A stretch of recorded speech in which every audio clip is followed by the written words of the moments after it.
여러분 안녕하십니까? 누리PD입니다. 자, 요즘 정치를 보면요. 권력이 도대체 어디에서 나오느냐? 과거에는 뭐 권력은 총구에서 나온다 이런 좌파들의 어떤 프레임이 있었죠. 독재 정권을 타도하기 위해서 적대하기 위해서 그렇게 인위적으로 그런 말을 만들어냈다라고 볼 수 있지만 그 이제 변천이 이제 있는데요. 여러 가지 변하는 과정이 있겠죠. 요즘은 단적으로 이야기하면요. 민심이 뭐 결국 이제 권력을 만들죠. 근데 그 민심을 누가 만드느냐라는 게 가장 중요하잖아요. 민심을. 요즘은 너무도 미디어가 발달해 있습니다. 미디어. 그 중에서도요. 과거에는 인터넷 시대다 이런 말을 했지만 요즘은 SNS 시대다 이렇게 말하죠. SNS. 스마트폰에 이게 대중화되면서 그야말로 SNS로 결판이 납니다.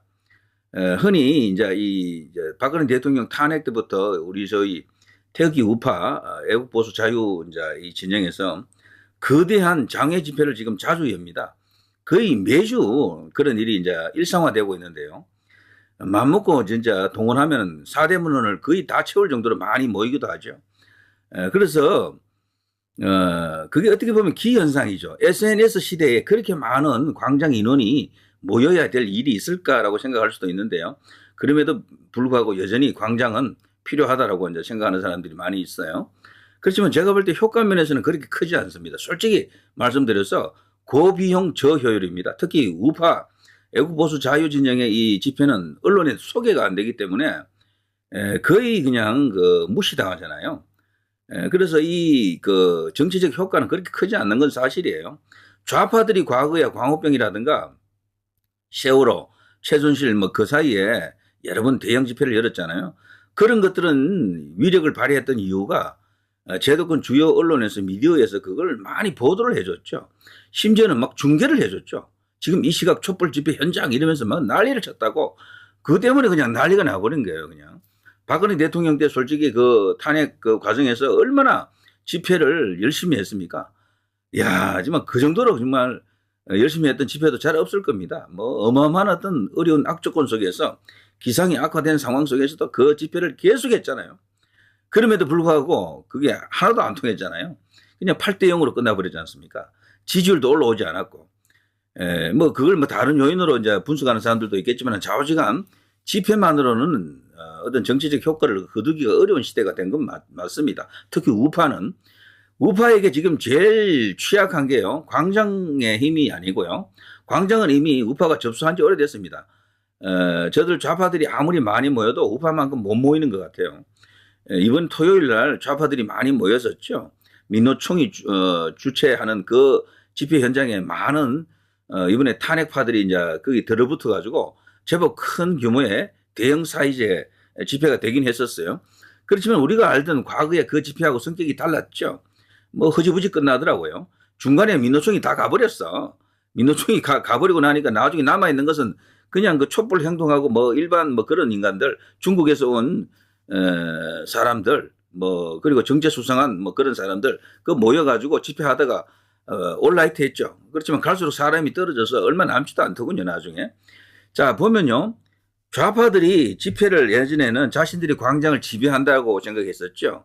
우파들이 집회하기 전입니다. 박근혜 대통령이 탄핵되기 전에는 우파 집회는 거의 없었어요. 뭐 가끔 있긴 했었어도 서정갑 씨, 조갑재 씨 이런 사람들이 주도가 되어서 장애 집회를 하긴 했었어요. 과거에도. 그렇지만 집회 자체는 좌파들의 전유물처럼 생각이 됐었죠. 그런데 요즘 보면은 우파가 광장을 이렇게 장악한 것처럼 광화문을 지배하는 것처럼 보일 겁니다. 이제 그걸로 이제 정치적으로 이겼다라고 생각하기 쉬운데 그게 아닙니다. 그게 아니에요. 그게 현장에 가서 보면 그런 느낌이 들겠지만 실상 그것이 실물 정치에 반영되는 그 효과를 보게 되면 극히 미미합니다. 극히 미미. 왜 그런가 하면요. 요즘 좌파들은 공공연히 말합니다. 집회 그거 필요 없다 그러더라고. 집회할 필요 없대. 왜? 자신들은 SNS를 갖고 있다는 거예요. SNS. 문재인, 이재명 이런 사람은요. 팔로워가 500만이에요. 500만. 뭐 이거저거 합치면 뭐 인스타그램, 뭐 트위터, X, 뭐 저 페이스북 이런 거 치면요. 그게 하나 탁 올리면 순식간에 그냥 몇백만이 본다니까. 그래서 과거처럼 좌파들이 거기 동원하는데 그렇게 노력 안 합니다. 솔직히 그 동원해도 많이 모이지도 않아요. 그리고 지금의 10대, 20대, 30대들은 광장에 대한 거부감을 조금 갖고 있고, 그리고 뭐 서로 모이는 걸 싫어합니다. 그냥 은밀하게 자기 공간 속에서 인터넷 커뮤니티 같은 데서 그냥 의견을 주고받고 왔다 갔다 하는 것이지, 그냥 모여가지고 와와 하는 그런 행위 자체를 쌍팔년도로 보는 그런 시각도 있거든요, 분명히. 죄송합니다만 여기 사실이에요, 사실. 그래서 지금 우파 집회는 어마어마하게 큰 규모로 지금 하려고 계속 하는데, 여기 들어가는 돈이 도대체 얼마입니까, 돈이. 각자가 거기 참가하려고 그러면 개인 여비가 또 들어가잖아요. 이거 저 하루에 한 5만 원 내지 10만 원 정도 날아간다고, 멀리서 가게 되면은. 그런 모든 게 다 비용이에요, 사실은. 어마어마하게 큰 돈이 들어가는 그런 사업입니다, 어떻게 보면은. 그거 해가지고 정치적으로 큰 효과가 있으면 몰라도 그 정도까지는 아닌 건 사실이죠, 사실. 그래서 결국 이제 현대 정치를 움직이는 큰 힘은 대형 미디어가 만들어내는 뉴스, 어떤 그 보도 경향, 논평 방향, 이런 것들이 SNS하고 결합이 돼가지고 이것이 계속 퍼날라지잖아요. 공유되고 뭐 여기저기 막 돌아다닌다고요. 거기서 결판 납니다, 거기서 지지율이 만들어진다니까요. 그래서 우리나라 같은 상황만 놓고 보더라도 가장 강력한 이 정치적 파워는 지지율이 되겠죠, 지지율. 그리고 광장의 그 대형 집회들이 지지율로 연결시키지 못하면은 사실상 그 고비용 저효율이 맞는 겁니다. 그럼에도 불구하고 답답해서 가서 스트레스도 좀 풀고 그리고 어떤 구국 일념의 어떤 그런 마음을 또 갖고 있는 분들이 그 모여서 약간 낡은 방식이라고 해도 여전히 이제 그런 것이 유효한 측면도 있긴 하죠. 그렇지만 그걸로 뭐 정치적 어떤 그런 현상을 만드는 것은 어렵습니다. 제가 최근에 와서 이제 이런 방송을 쭉 하면서 대통령을 구하는 데 있어서 정말 이제 핵심적으로 중요한 것은 지지율이 올라와야 된다. 그리고 부정선거에 대한 구체적인 어떤 그런 자료들이 조금 더 널리 공유되고 사람들이 부정선거에 대한 인식을 좀 더 많이 가져야 되고, 그리고 미국이 반드시 어떤 결정적인 도움을 줘야지만이 대통령이 완전하게 승리할 수 있다. 만일에 미국의 도움이 약간 이렇게 기대에 미치지 못할 때는 대통령의 지지율이 일단 올라와야 된다. 그런 걸로 충분히 이제 커버할 수 있도록 그렇게 가야 된다. 이런 이야기를 제가 여러 번 하고 있습니다. 이제 그렇게 해서 지금 현재 대통령 지지율이 지금 많이 올라왔었죠. 그러니까 벌써 움직임이 달라지잖아요. 벌써 움직임이. 국민의힘 의원 수십 명이 대통령을 구하겠다고 지금까지 그냥 모른 척하고 이렇게 외면하고 있다가 지금 뛰어드는 이유가 뭐겠습니까? 자, 다 그런 이유가 있는 거고요. 지지율이 올라오는 게 눈으로 이제 확인이 되고 SNS 같은 데서도 대통령이 존재감이 지금 커지고 있습니다. 야, 그게 이제 충분히 이제 납득되는 이야기다 이런 생각이 들겠죠. 때문에 요즘은 좌우지간 합리적이건 뭐 효율적인 어떤 그런 방식이 굉장히 필요합니다.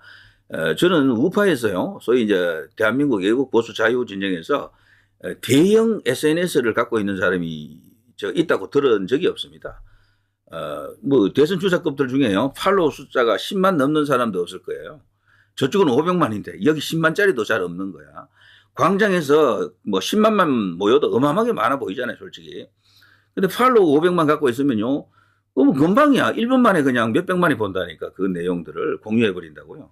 그래서 앞으로 이제 이 태극기 보수 애국 자유 우파도 말이죠, 나이 드신 분들이 많다 보니까 주로 이 SNS에 아직 이제 익숙하지 않잖아요. 주로 이제 카카오톡 이런 걸 하고 뭐 좀 나가면 페이스북 정도인데, 이거를 트위터 X나 인스타그램 같은 이런 걸로 조금 더 이렇게 실효적인 그런 수단으로 넘어갈 수 있는 그런 상황 변화가 와야 됩니다. 그래야 이게 이제 여론 싸움을 할 수가 있어요.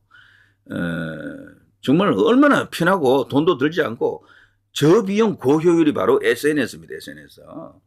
이제 이런 걸로 이제 싸움을 하는 저쪽 좌파 민주당 쪽, 그게 아니고 지금 광장 중심으로 뭐 하는 듯한 느낌이 드는 이쪽 국민의힘 뭐 보수 애국 자유, 그러니까 이렇게 싸우면 게임이 안 돼요. 자꾸 갈수록. 그러면은 더 힘들어진다니까요. 저들도 뭐 머리가 없겠습니까? 광장이 필요하면 얼마든지 광장으로 많이 모일 수도 있어요, 저들도. 그렇지만 그게 굳이 이제 필요가 없어. 그러니까 동원하는데 그렇게 노력 안 합니다. 실제로 그 가봐야 뭐해, 이런 식으로 그렇게 시큰둥한 반응을 보이는 좌파들도 많습니다. 그거 말고 그냥 스마트폰으로 다 되는데 말라고 모이느냐고 이렇게 말하는 거죠. 그래서 저들 숫자만 보고 광장에서 우리가 이겼으니까 뭐 정치도 이겼다 이렇게 생각하는 것은 진짜 오판이고 착각입니다. 예, 분명히 다른 요소들이 많이 있다라는 것. 자, 그런 이야기를 하게 되면은 그럼 광장 나가지 말라는 얘기냐? 뭐 그런 이야기는 아닙니다. 뭐 광장 나가고 안 나가는 건 각자의 이제 할 일이죠. 자, 그렇지만 효과 면에서는 좀 다르다라는 이야기를 분명히 해드립니다. 제 생각에는요, 그 광장에 들어가는 그 막대한 비용들 한 번씩 그렇게 대형 집회를 하는데 아마 뭐 몇십억 들지 않겠어요? 그게 사실은 우리나라 이제 이 각계각층에서 애국 우파 운동하는 사람들이 소규모 단위로 하는 사람들이 많거든요. 이런 데로 사실은 이 후원금이 들어가고 이러면은 훨씬 더 효력 있고 위력적일 겁니다. 한번 대형 집회 열면 마음은 후련하겠죠. 그렇지만 그걸로 뭐 결판이 나는 게 없다니까, 아무것도 사실은.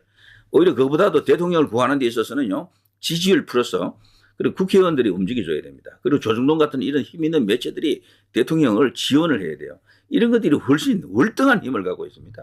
그런 것이 나와야지만이 대통령이 비로소 이제 온전한 영향력 하에서 지지율도 그냥 대폭등할 수 있는 그런 조건이 만들어진다. 이렇게 볼 수가 있겠죠. 좀 뭐 제가 이런 이야기를 굳이 안 해도 되지만 하나 해드리는 이유는 뭐 사실은 사실입니다. 이게 사실은요. 그래서 세상이 변한 만큼 과거에 그런 방식에서 한때 인터넷 시대가 지금 SNS 시대 된 것처럼 그런 식으로 이제 변화의 물결 속으로 들어와야 된다라는 거죠.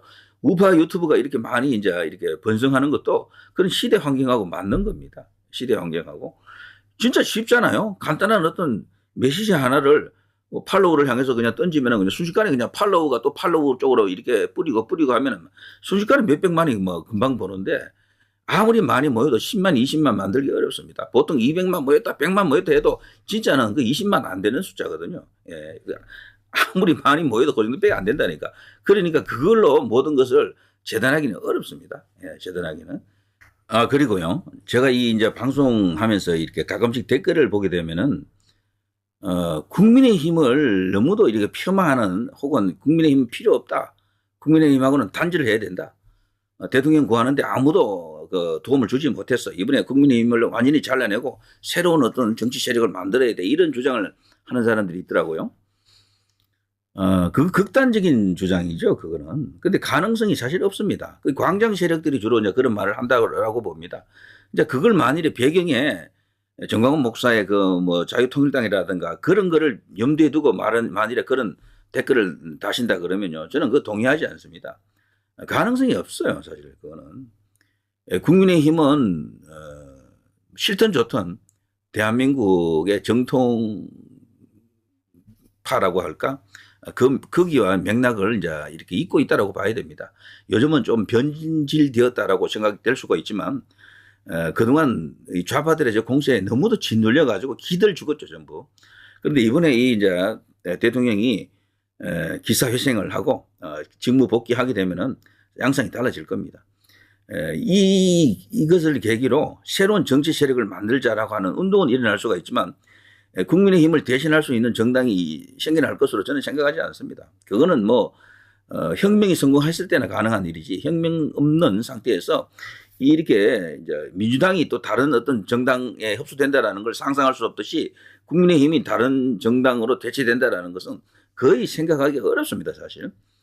그래서 그거는 전체적으로 보더라도 지지율이 2% 3% 내의 이야기예요, 그거는. 아무리 예를 들어도 3% 4% 올라가기 어렵습니다.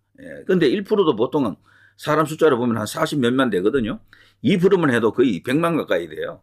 그 숫자예요, 사실 그 숫자. 그러니까 그 사람들이 일부 모여도 어마어마하게 많아 보이는 것이지 그게 전체를 대신할 수가 없는 것이다. 그래서 이번에 국민의힘에서 대통령을 구하기 위해서 40여 명이 관저로 지금 한남동 쪽으로 가서 이제 대통령을 지키려고 한다라는 그런 뉴스에 대해서도 그분들은 시큰둥해 하더라고요. 지금까지 못하다가 이제 기어 나왔어. 왜 108명 다 오지 않고 뭐 40 몇 명 왔어. 그 말 자체가 저는 어폐가 있다고 봅니다. 지금까지 외면하다가 한꺼번에 수십 명이 오는데 얼마나 좋은 일입니까? 그런 일이 터져야 대통령을 구할 수가 있다고요. 국민의힘이 외면하고 아무도 그들도 안 보는데 헌재가 어떻게 대통령을 도와줍니까? 구해줍니까? 국민의힘 자체적으로 뭐 대통령을 버렸다 생각하면 그냥 인용이지, 끝이지. 그러니까 지금은요, 광장보다도 국민의힘 쪽에서 진짜 대통령을 구하려고 전부 달려들어야 됩니다. 그렇게 되도록 유도하고 그것을 좋아하고 박수치고 환영해주고 이렇게 해야지 그걸 오히려 그냥 시큰둥하게 보고 너희들 왜 왔어? 이런 식으로 말하는 것은 딴 속셈이 있다라는 거죠. 그거는 이기는 길이 아닙니다. 그건 오히려 거대한 분란만 일으키게 되고요. 그야말로 저 좌파들에게 정권을 또 갖다 바치는 일이 된다. 이렇게 볼 수가 있겠죠. 자, 이런 이야기도 한번 좀 하는 게 맞지 않겠나 싶어서 여러분과 함께 생각을 좀 해봤습니다. 누리 PD 김준이었습니다.